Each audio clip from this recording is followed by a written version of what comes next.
Hello my people, and welcome to the channel. Today we'll be taking a look at another black and white classic, The Great Sorry Wrong Number. This is a fantastic movie.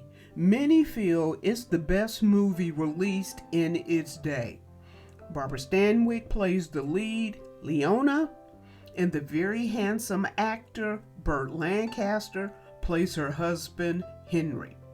For those of you who haven't seen it, I won't say much other than the fact that she steals Henry away from her best friend, Sally Hunt, and she has a heart ailment that she uses in part to control and manipulate Henry. And Henry's the poor boy from the wrong side of the tracks, while Leona's dad is filthy rich. He's in pharmaceuticals. Between Leona's heart ailment and her dad's money, they both keep a fairly tight rein on Henry. There you have it. Now, let's take a look. My mother's dead. That's strange, so is mine. She died when I was born. What was your mother like? Oh, I don't know. You mean she died young, too? She died last year, but I never knew her. All she ever was to me was just a line of wet clothes hung across the kitchen, a mess of greasy pots and pans piled in the sink. All I ever saw of her was yellow soap and a mop and her old run-over shoes standing in the closet. That's sad. It's funny, I guess, but when I saw her lying there on the undertaking Humble parlor last year, beginnings. Very she humble. seemed to me like somebody I hardly knew. I don't know why I'm telling you all this. There's nothing pretty or nice about my life anyway.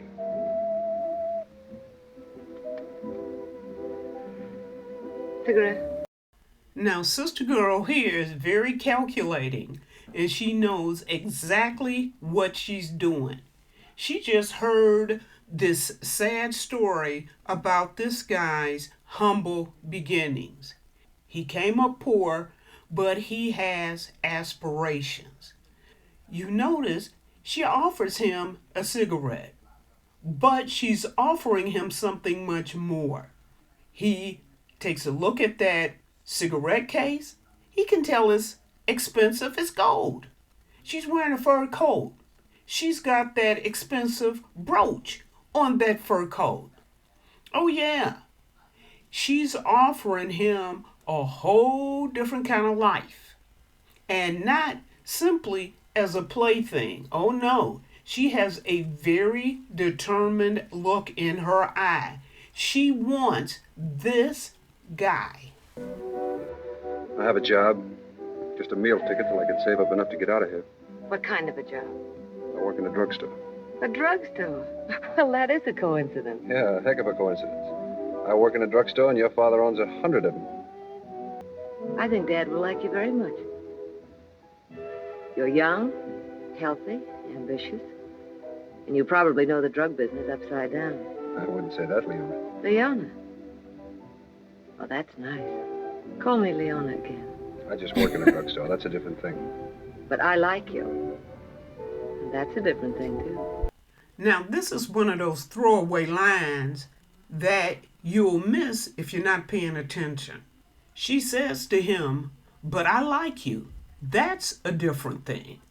I think what Sister Girl is saying is, I typically get what I want. If I like something, I'm going to get it. Doesn't matter that you're dirt poor. It doesn't matter that you come from humble beginnings. It doesn't matter that you're dating my best friend, Sally Hunt. What I want, I get, no matter what. Come on, we're both acting like a couple of kids playing cat and mouse. She playing spider What and is a dang fly. like you want with a guy like me? Son, if you gotta ask. May I?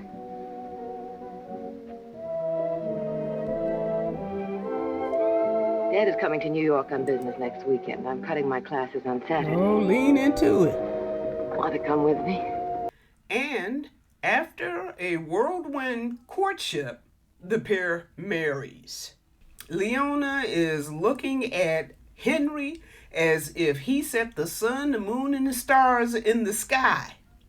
However, dear old Dad is staring daggers at him. He is not pleased, yet he loves his daughter, and what Leona wants, ultimately, Leona gets. This day forward.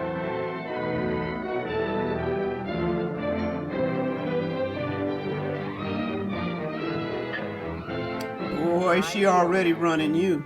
Take the... And like rich people of the day, Leona and Henry take quite the extensive honeymoon. They travel around the United States as well as abroad. They're seeing the sights together and enjoying married life together.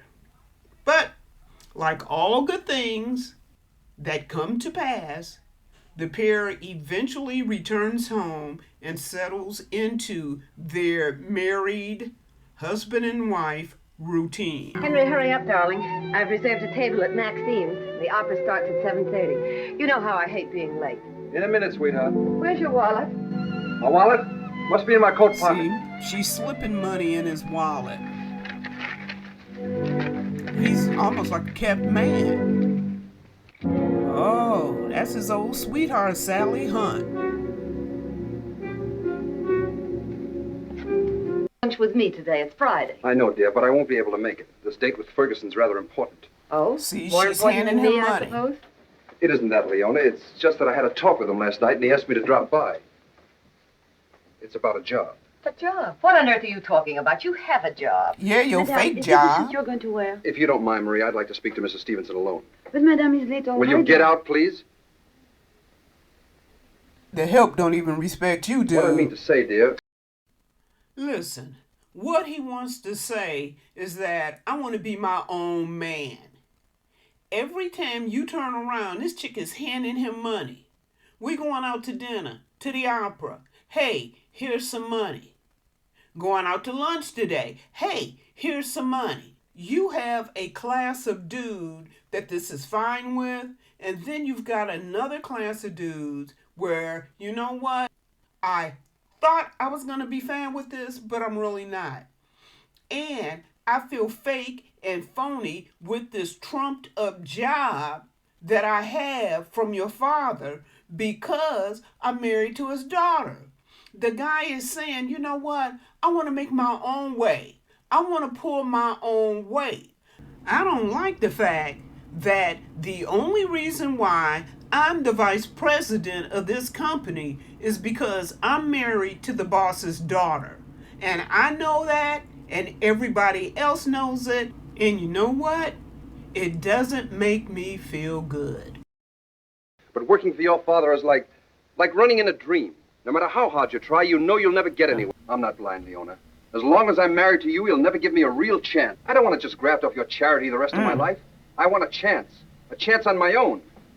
Only you're not getting the chance. I won't have you traipsing around. Do you hear? Just because Dad doesn't go falling all over himself, you're not going to throw away $1 million business like Cotterell's for an idle whim. This dude just bared his whole heart to her, his wife. And this chick don't even get it. He's saying, I want to be a man. I want to feel like a man. I want to be a husband and feel like a husband standing on my own 2 feet at a job I got, not a gravy train I was given, and she doesn't hear anything. She is standing there telling him that he cannot follow this quote-unquote idle whim of his. And he is talking to her as a man about what he wants and needs out of life. And what he wants and needs out of life in order to feel like a man, a husband, and a man. They are on completely different planets. Now, will you ring for Marie, please? I'm late already. And call Ferguson and tell him you changed She your mind. orders Hurry him up. around. Gee whiz. But I didn't change my mind, Leona. You mean you're still going? Yes, and I'm sure one day you'll see it'll be better for both of us. Henry! Henry, wait! No, you're not going. Not as long as you're my husband. Leona. Come on, don't be silly, Leona. Give me that key. You can't do it. You can't do this to me. Nobody's ever done it. Nobody. Nobody's ever said no to her. Never chosen an avenue, a path, or a way that wasn't hers. She's been catered and coddled to her whole entire life, and so now she doesn't know how to handle it. She has not heard one word her husband said as he bared his entire soul to her. She's still not hearing him. It's all about me, I. See, she sees him being there as being able to control him. Yes, but what's that got to do with Leona's heart? Weren't you supposed to have lunch together today? Yes? I'm asking you, why didn't you have lunch with my daughter today? Well, because I had to see somebody else. And she didn't object to it, eh? Yes, as a matter of fact, we had an argument over it. A rather private one. About what? It's their business. Look, Mr. Cotterill, if you don't mind, I'd like to see my wife. You'll see her when she's ready to see you. And here he is again, not being treated like a man, not being treated like a husband. Her father has the audacity to stand there and tell him, you're not going to see your wife until she's ready to see you. He's literally being run by his wife and run by her daddy. It's reasonable that brother man is feeling a little bit emasculated right about now. Just in case you don't know it, Leona's had a heart condition since she was a little girl. Her mother died of it the day she was born. Leona can't stand being treated the way you did this morning. She never has been before. Told she's not going no. to be now. That's how she was anyone. treated. And what happens if once in a while her husband has an opinion of his own? I don't give a hoot about your opinions. Have them. Think anything you like. But while you're in this house, you do what my daughter tells you to do. Wow. Talk about the incredible shrinking man. Her father doesn't even respect you. I'm still waiting for this dude to call you by your first name instead of by your last name. This is really sad. What you're looking at is a guy who's trying to get two people, the two people closest to him in relationship, his wife and his father-in-law. He's trying to get the two of them to simply understand where he's coming from. And they are so hung up on their individual private agendas and their individual private realities that they simply don't see him and don't hear him. The argument I had with Leona this morning was about a very important decision. Oh, nonsense. A decision I made as much for the sake of my wife's future as for mine. And now if you'll excuse me. And it was for the sake of her future that you had lunch today with Bill Ferguson, eh? Wow. Well, did you get the job? He knows all your business, dude. No, I didn't. You think you're so bright, Mr. Stevenson. But it so happens that Bill Ferguson sells me $2 million worth of dies every year. Guy's first name? Who do you think he's going to care more about, you or me? So that's what's happened. Wow. Peeps, look at his face. He's getting it. Slowly but surely, he's getting that he doesn't have any control over his life. Your hopes, your dream is like smoke coming out of that gas pipe. Nothing but vapor that dissipates and disappears in the air. Now, let's see. Who else in Chicago would you like to have lunch with? About a job. Go ahead, I'm open to suggestions. Face up to it, Stevenson. You haven't a chance. Just as long as you're my son-in-law, you're working for Cotterell's and nobody else. Come on, Stevenson, stop being a kid. If you really cared for Leona the way I do, I'm sure you'd have done the same thing in my place. Besides, you haven't done so badly for yourself. And even if you think you have, it's still a whole lot better than Grassville. Now, you'll go Podunk Town. That's what he's saying. She's asking for you. This guy is Dr. Alexander. Leona went in for a checkup due to her not feeling well. The doctor ran a number of tests and he called Henry with the results. And the results are, your wife does not have a heart condition. There is nothing wrong with her heart. Physically, that heart is completely and totally fine. Now, what he did tell Henry is, I believe, meaning the doctor, he believes that her problem is psychosomatic, not a physical problem. A problem due to stress, problem due to anxiety, but that woman does not have any physical problems at all. Clean bill of health. Henry is tripping in his head. You can tell the way that man is winding that telephone cord around his hand. He is pissed and getting pisser by the moment. The way this woman has controlled him, controlled her daddy, controlled her environment, and she is healthy, nothing physical wrong. Look at Henry's face. That brother is livid. Now remember her dad mentioning her heart condition to Henry. He tells Henry that Leona has a heart condition just like her mother had. And her mom passed in childbirth as a result of this heart condition. Well, her dad has to know she doesn't have any heart condition. This is a grown woman. Her father raising this kid has to know her physical history. I propose that the dad perpetuated this lie as a means of controlling Leona. If I tell my daughter she has a heart condition, if I tell her she's a little bit weaker than other women, then she's not going to be wilding out in the street. I'm not going to have to monitor her and chase her down. I can keep her controlled in this house. And I believe that's what the dad did. He perpetuates this lie as a method of control. But guess what Leona does? She perpetuates the lie, believing it to be the truth, but she perpetuates it for the exact same reason her dad did, as a means of controlling everybody and everything around her. Operator. Your call, please. Operator, I've been ringing Murray Hill 35097 for the last half hour, and the line is always busy. Will you ring it for me, please? One moment, please. My husband's office.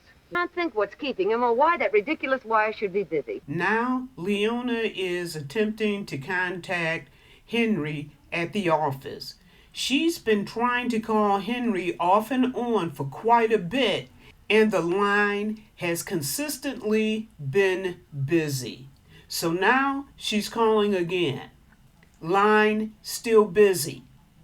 As she goes to hang up the phone, she hears a series of clicks. She puts the phone to her ear, thinking the connection has finally been made, but that's not the case. Instead, wires have been crossed, and she's listening in on a conversation between two men. She can hear them, but they can't hear her. Everything's okay. Our client says the Excuse me, what's going on here? I'm using this wire. It's still 11:15, George. 11:15 is right. At 11 o'clock, the private patrolman goes around to the bar on 2nd Avenue for a beer. Then I get in through the kitchen window at the back. Then I wait until the train goes over the bridge in case her window is open and she should scream. Oh, hello? Who? Make it quick. Our client says he doesn't wish to make her suffer long. And don't forget to take the rings and bracelets and the jewelry in the bureau drawer. Our client wishes to make it look like simple robbery. Okay. Hello? Hello?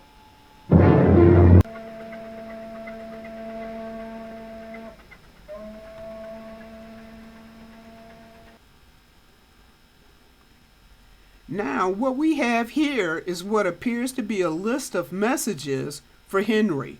The paper looks pretty crumpled up, so we can surmise that Leona went dumpster diving or trash diving in the house.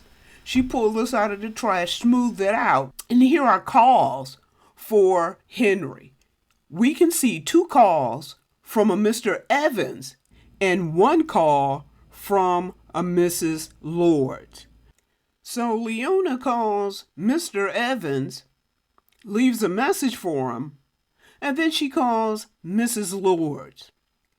And she gets the surprise of her life because Mrs. Sally Lords is her old best friend, Sally Hunt. Sally tells her that she's married to the district attorney and Henry is in big trouble. She tells Leona that she went to Henry's office earlier that day to warn him, and then she says she can't talk and she hangs up the phone abruptly. Leona is now sitting there or laying there with more questions than answers. Okay, peeps, let me get you caught up on this messed up story. I know Henry had to be feeling some kind of way after this revelation from the doctor. Does he confront Leona or her dad? No, Henry does something else. One evening, he goes to the pharmaceutical lab and strikes up a chat with an older employee there. This employee is Mr. Waldo Evans. Evans dreams of retiring one day and buying a horse farm. Henry tells him this can be his life much sooner than later. And this is what Henry proposes. He proposes to Evan that he holds back some of the pharmaceuticals in the shipment. In essence, skimming some of the pharmaceuticals out of the batches. Henry has already connected with the area pharmaceutical kingpin, if you will, and made a deal to get these pharmaceuticals to Mr. Moreno, the area pharmaceutical kingpin. And they're going to split these profits. At first, Evans isn't sure about this, but the more they talk, the more Henry is able to convince him into doing this. And this is exactly what they start to do. Evans purchases an old beach house just off the lake. And they use the beach house sort of as the spot to move around the pharmaceuticals. Evans signals to the boat guy that he's there with the pharmaceuticals, and the boat guy drives up, picks up the pharmaceuticals, and leaves. At one point, Henry gets it into his lug head that we don't need Mr. Moreno. I can sell the pharmaceuticals myself, and then he only has to split the profits 2 ways instead of 3. Here's where the plan goes awry. Mr. Moreno learns about this, and he fronts Henry with what he knows. Mr. Moreno, the pharmaceutical kingpin, tells Henry that he surmises he has lost $200,000 in business. And he tells Henry, "You owe me this money." Henry says, "There's no way for me to put together $200,000. I don't even have this money." And Mr. Moreno tells him, "Well, you have a rich wife. And if you do away with her, you stand to inherit all of her money and you can pay me." Mr. Moreno tells Henry, "Look, you don't have a choice in this. You're either going to give me my money or I'm going to get rid of both you and Mr. Evans." Henry is backed up against the wall. There is absolutely no way out of this hot mess for him. And so he puts together a plan. Yes, this is Plaza 51098. What is it? This is Western Union. I have a message for Mrs. Henry Stevens. Is there anyone there to receive the message? This is Mrs. Stevenson. The telegram is as follows. Leona gets a telephone call from Western Union. It's a telegram from Henry. And the telegram reads, at the last minute, he remembered the annual pharmaceutical convention meeting tomorrow morning. So he's taking the first train out. He'll be back Sunday morning. Keep well, he says. All my love, Henry. Are you kidding me? You mean to tell me that this woman has been calling the office all afternoon long, getting nothing but a busy signal? At the last minute, this guy remembers an annual pharmaceutical convention, and he sends his wife a telegram saying, I've hightailed it out of town to the convention. He sends his wife a telegram. A telegram. Now, how sketchy is that? Then I wait. The train goes over the bridge. In case her window is open and she should scream. Our client says the coast is clear. I got your message, George. Everything okay for tonight? Where's Henry? Business? What business? Sometimes days have gone by when Mr. Stevenson hasn't come in. Henry is in trouble, desperate trouble. Darling, terribly sorry. Taking next train out. Back Sunday morning. Then I wait till the train goes over the bridge. Then I wait till the train goes over the bridge. Finally, Evans is able to connect with Leona, and he tells her everything. The whole sordid mess. He tells her about Moreno. He tells her about the purchased beach house. He tells her about the setup, the pharmaceuticals. He spills his guts. And then he gives Leona a phone number where she'll be able to reach Henry later on. He says goodbye, he hangs up, and there you have it. Larry 2-1000. Barry 2-1000. Is Mr. Stevenson there? Mr. Who? Mr. Stevenson, Mr. Henry Stevenson. I was told to call by Mr. Evans. Just a minute, I'll see. Now the guy is going to check if her husband Henry is there. Listen to his response. No, he's not here, ma'am. Oh, well, Mr. Evans said he might be expected. Could I leave a message? Message, ma'am? We don't take no messages here, ma'am. They wouldn't do no good. Larry 2-1000, ma'am. The city morgue. Whoa! This is getting hotter and crazier and more confusing by the minute. For Leona, none of this is making sense. Wow.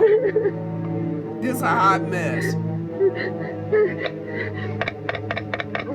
I don't know what you're gonna do. And you don't have nary any friends. Leona dials the operator, and in one of her very few lucid moments, as far as I'm concerned, she asks for the police. And then, bizarrely, she says, wait a minute. Give me the hospital. The hospital. I can't be alone. Chick, you need to be talking to the police. Hurry. You need to be talking to the police. Oh, operator. How's you? Is this a hospital? Yes. Oh, I want the nurse's registry. Peeps, this is why your mamas always tell you you need to have, at the very least, some common sense. You don't need book smarts in everything, but you need common sense in everything. You got this hot mess going on in this chick's life. It's been going on all evening long. And wait a minute. I don't want to talk to the police. Never mind. I'm stuck on hiring a nurse. I'm stuck in my head on getting a nurse here so I'm not alone. But your subconscious is saying something odd is happening. You need the police. and you start down that road, but then you let your irrational part of your mind, your non-common sense part of your mind tell you, never mind, let's go all the way back to point A where I want to hire a nurse so I'm not alone in the house. You've forgotten all the other hot mess that's been going on. You've forgotten everything else. You stuck on a nurse in the house so I'm not alone. Okay. I want the nurse's registry. I want to hire a trained nurse immediately for the night. Sister girl, you are doing this all the way backwards. Yes, and what were you saying? I said I want to hire a trained nurse. I need her immediately. All I know is that I'm a sick woman, and I'm all alone in this horrible empty house. I overheard a telephone conversation a while ago about a murder. A murder to be committed at 11:15. Peeps, she going through this whole long, involved, messed up story with this chick who's the receptionist at the hospital. Instead of calling and telling this messed up story to the police and telling them, y'all need to get over here as quick as you can and talk to me, because this is bad and you guys need to be on it.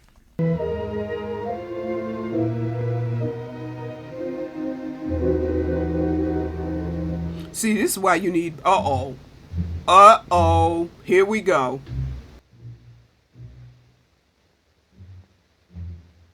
Oh, goodness. He gonna be in the house.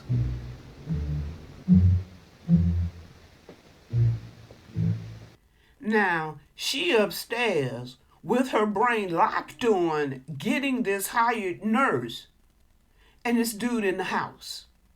He's in the house. And as she's talking, trying to get this hired nurse, she hears a sound on the phone. What was what, madam? That clicked just now on my telephone. As though someone had lifted the receiver off the hook of the extension. I heard it. I didn't hear it. I heard it too. Well, I did. Oh, crap. There's someone in this house. There's someone in the kitchen downstairs, and they're listening to me now. Ooh-wee. Girl, get up. Get to the window. Now, in the middle of all of this, yelling, screaming, calling for Henry, somebody in the house, the phone rings. What does sister girl do? She answers the phone. The voice on the phone tells her that she has a person-to-person call from Henry. Does she want to take the call? And, of course, she says yes. Now, remember, 2 minutes ago, we saw somebody climb into the house. She heard what she felt was somebody picking up the extension downstairs, listening in. We have gone from hysteria, somebody in the house, to, Henry on the phone. Let me take this call. Really? Madam? Oh, yes, I'll take it. One moment, please. Go ahead, New Haven. Go ahead, sir. Hello? Darling? Henry! Henry, where are you? Why, I'm on my way to Boston, dear. Stopping off between trains in New Haven. Did you get my wire? Yes, I got it. Of course, I knew you'd be all right. Now, you know what Brother Man is doing. He's getting his alibi all locked in. He sent her a telegram telling her, hey, I'm not going to be home tonight. I'll see you tomorrow. Now, 5 minutes away from the hit, he's calling her long distance. Again, illustrating that he is nowhere near her when this whole tore-up thing went down. Boy, you foul. Well, I'm not all right.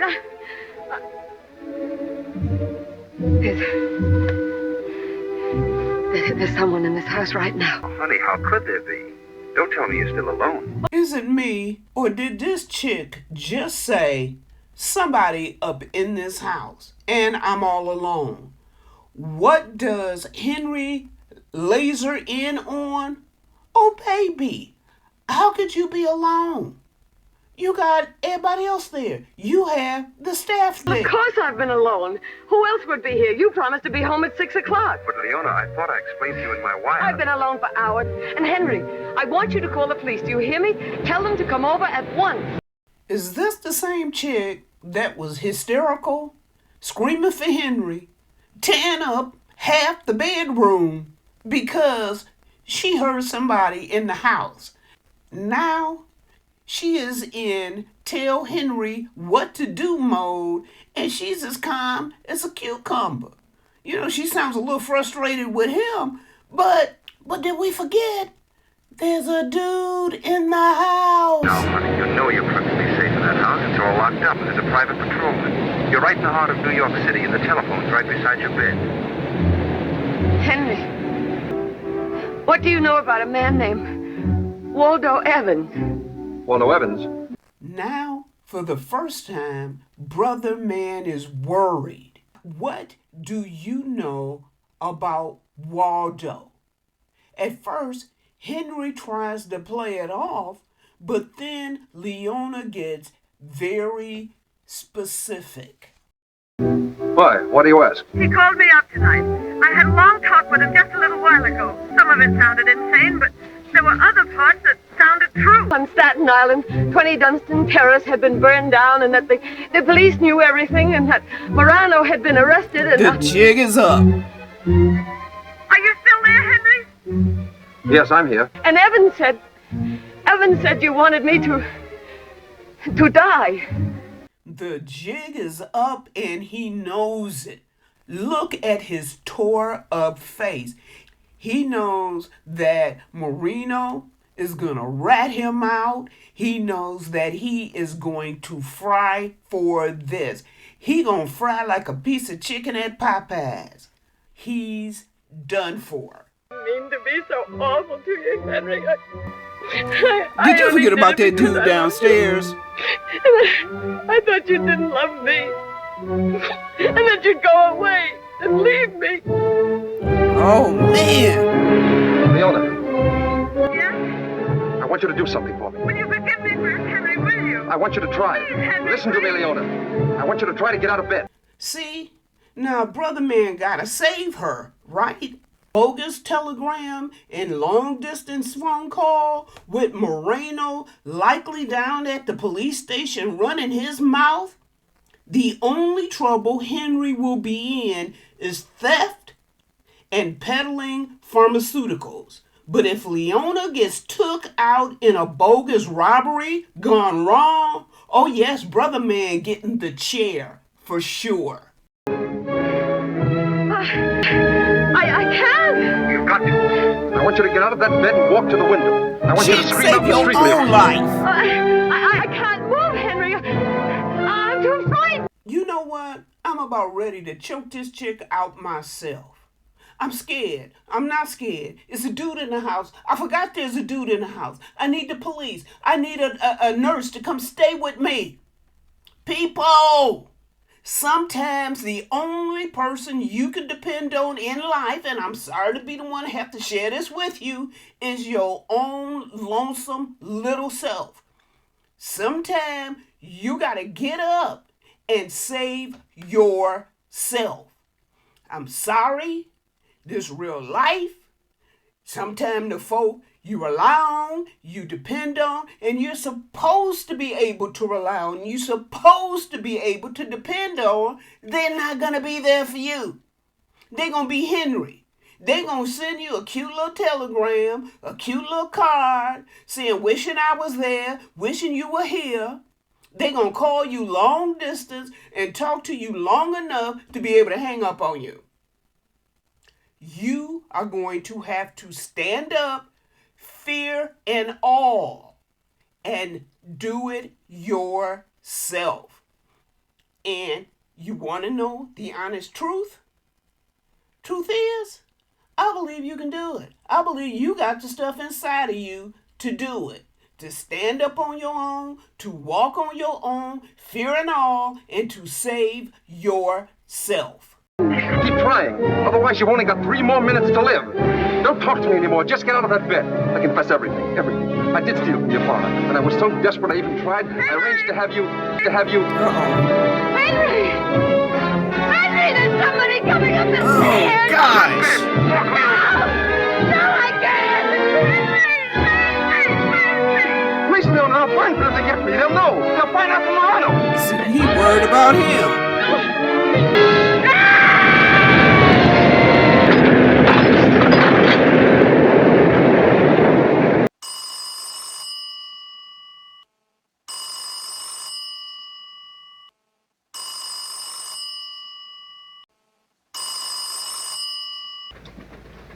Ready with your party. Oh, dude. Leona, hello? Leona! Sorry, wrong number. All right, my people. What you think? What you think? Oh, man. That was something else. Sorry, wrong number. This movie was an unbelievable hit back in the day. This movie grossed over $2 million. The year's top grosser, period. And for back in the day, grossing over $2 million, my understanding, $2,008,050, that was something. Needless to say, Sister Girl, Barbara Stanwyck, was nominated for an Academy Award. This was a great movie. It kept you on the edge of your seat from the middle of it to the end.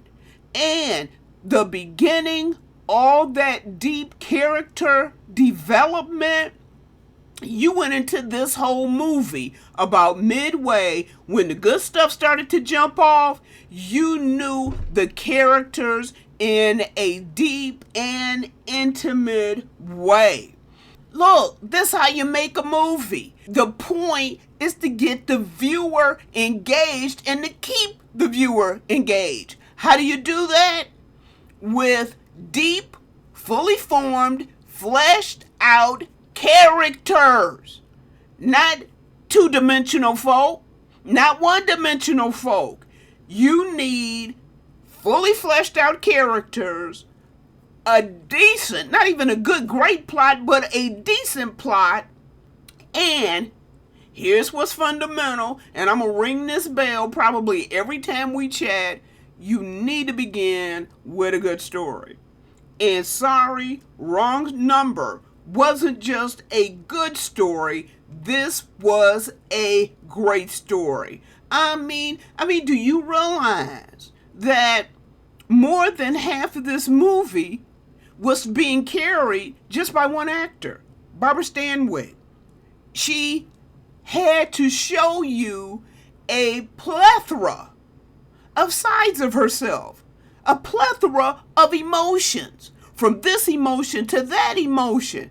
That chick had to make you feel her fear. She had to make you feel. And she did. You know, at one point, I was mad at her. And then you get to the point whereby you understand.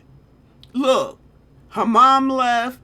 She was scared of everybody in her life leaving. That could be why she didn't make friends. She didn't have nary nobody to call.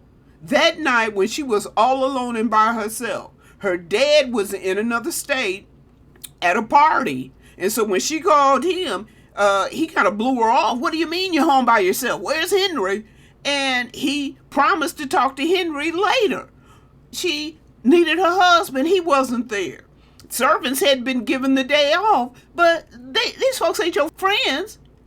They're the servant. They're the work staff. You had nobody else. And at the end of the day, where I was initially mad at how manipulative she was, you know, you get to the point whereby you understand, okay, you know what? I know where this is coming from. I know why you like this. You want to know something? That's the basis as well of good storytelling. It takes you through this whole roller coaster of emotions about the protagonist, about this chick. You're looking at her, you're giving her the side eye, you're not quite happy with her, you're mad at her, then you understand her, then you want her to live and you want her to survive, but then, you know what? She makes you mad some more. This whole movie had me all over the joint, had me on a roller coaster. But when it was all said and done, you wipe your brow, and with me, I typically laugh. I typically laugh.